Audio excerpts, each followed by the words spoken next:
Magandang araw sa inyo lahat. Ibabahagi ko sa inyo yung isang pamaraan ng paggawa ng protein bags. At ito makikita nyo, mapapansin nyo wala na siyang PVC neck dito. At saka cotton na makikita ninyo. Yan o. Ang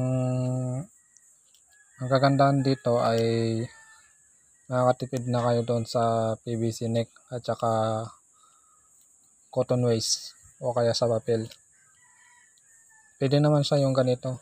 Ito kasi yung isang nauuso ngayon na makakatipid ka sa paggawa. At okay naman yung mga gapang niya.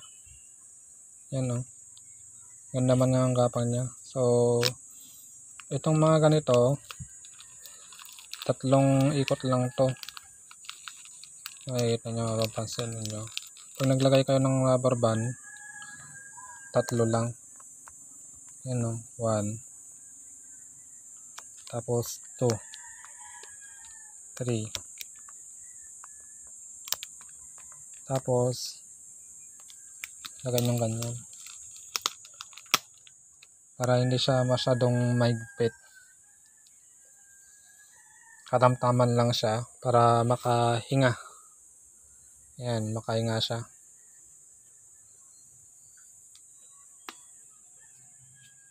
Ito yung iba. Yan o, yung mga bagong tanim. Pati yung mga nandito. Yan. Mga bagong tanim. Okay, sana nakatulong itong video sa inyo ito. Malaki rin yung kitaan dito sa natin sa oyster mushroom pag nagpatubo kayo. Kaso nga lang ito, pagkakaiba doon sa bulba, mas matrabaho ito kasi at saka mas masilan na pag nagkaroon ng green mold ganon.